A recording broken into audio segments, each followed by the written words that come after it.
Hey, Travis Daggett, Cornerstone Properties. I'm in Eugene. This is the fourth video, I think, in response to Tina Kotek, Oregon State Legislature, and her proposed rent control.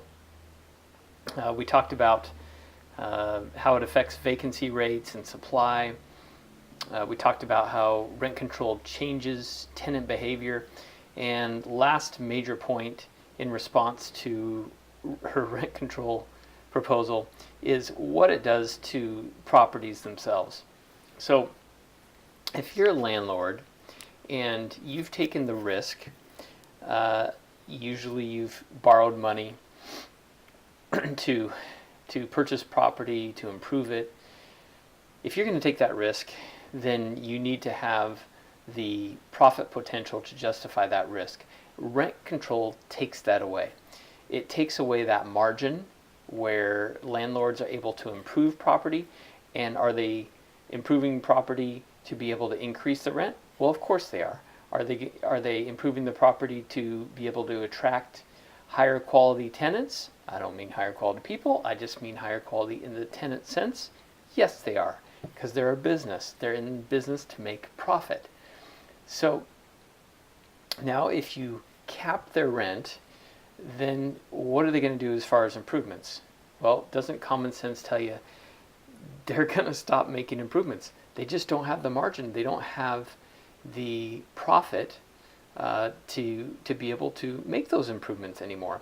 And at some point, they're not going to be able to make any improvements. They're not even going to be able to make repairs. It's just not going to be worth it. They're going to go to a different business. They may go into commercial real estate or even a whole different business altogether. Many examples of this all across the country where rent control has been used and is even still in effect.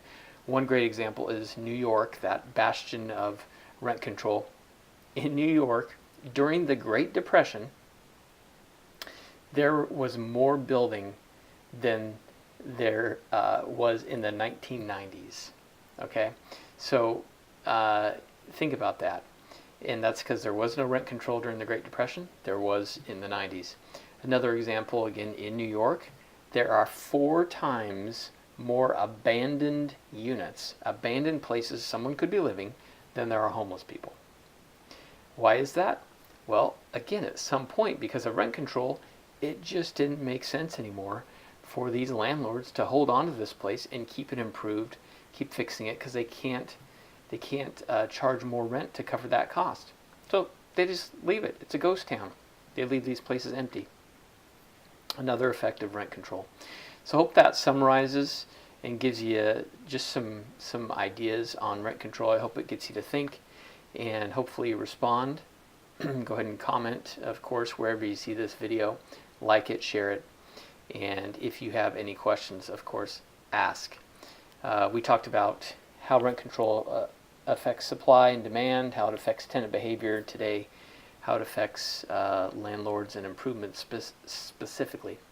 I'm Travis Daggett with Cornerstone Properties, and I'll see you next time. Thanks.